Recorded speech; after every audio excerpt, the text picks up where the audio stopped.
Some people say I said the boy is a fool. And what I meant was this. You cannot be carrying out an illegal order. That's what I meant.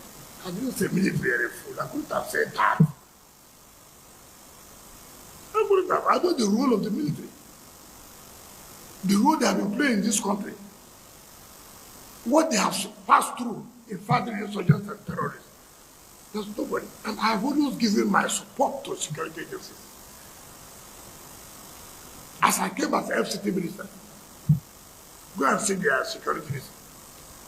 Go and see what I provided for them to fight and do their work.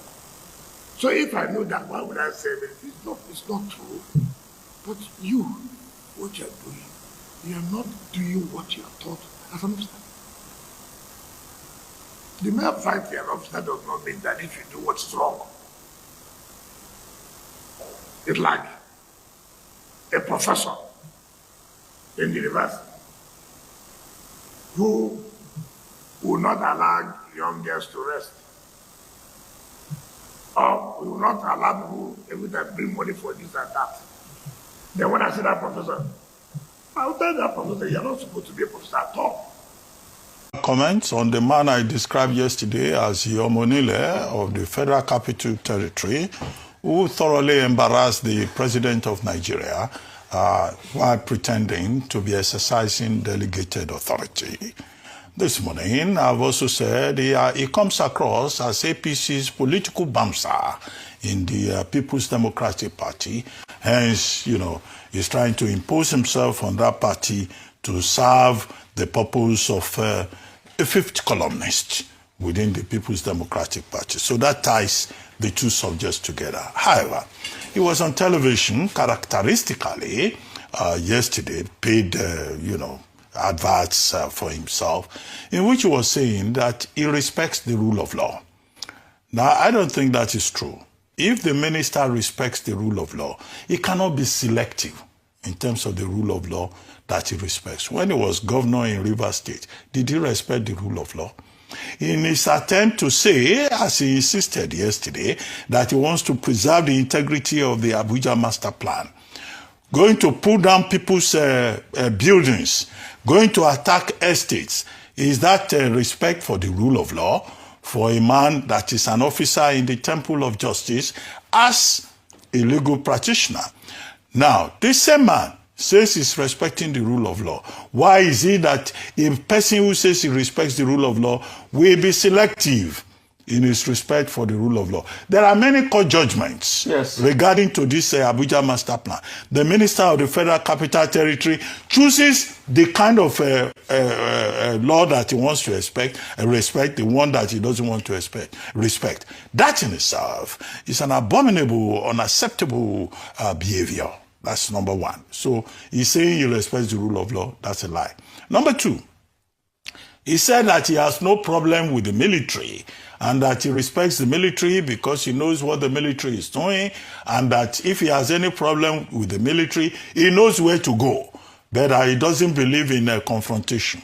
Nyesom Wike saying that he does not believe in confrontation. He even confronts journalists. Yes. Not realizing that you don't fight a man or people who have platforms. You will lose in the long run.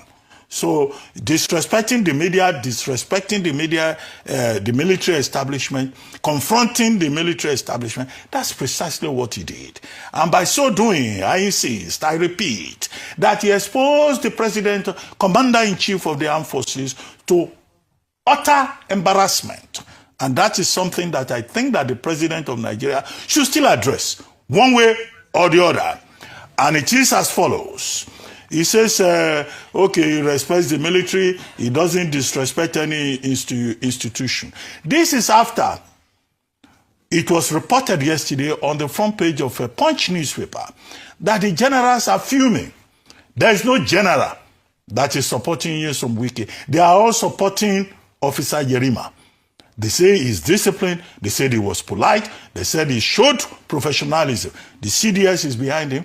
Minister Matawale has spoken also in his defense and in defense of the military.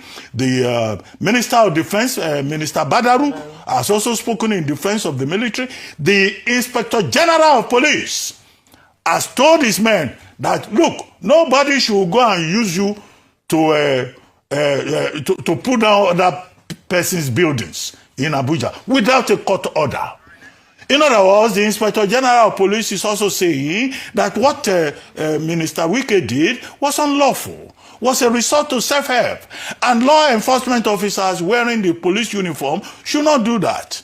So Minister Wike says he respects the rule of law. So he's the only one who is redefining, recharacterizing, positioning his conduct. I think that the time has come for the president of Nigeria to call him to order. Yes. To say that there is something about decorum in terms of the behavior of public officers. He could have used a court order. Yes. If there are court orders, he could have respected those court orders, and whether the land was in the possession of a former chief of air staff or naval staff or whatever. Nobody is above the laws of the land, and no minister has the powers to intimidate everybody. He says he doesn't like intimidation, that nobody can intimidate a government. All of us exist under the rule of law. And by conduct, ministers who have been given the opportunity to serve by President President Tinubu must also conduct themselves in a decorous manner.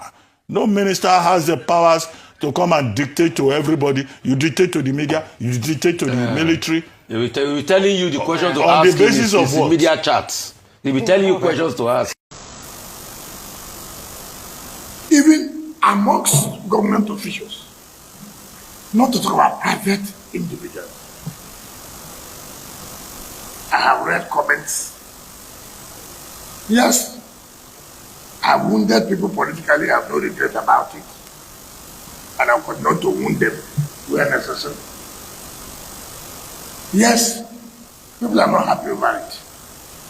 So when things happen like this, you see all manner of things people will say.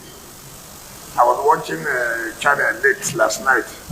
I saw a lady and a man. You see, sometimes you just shake your head and God. Laziness can cause a lot of things. People don't read. People don't investigate. I saw the lady saying that Wike has met his match.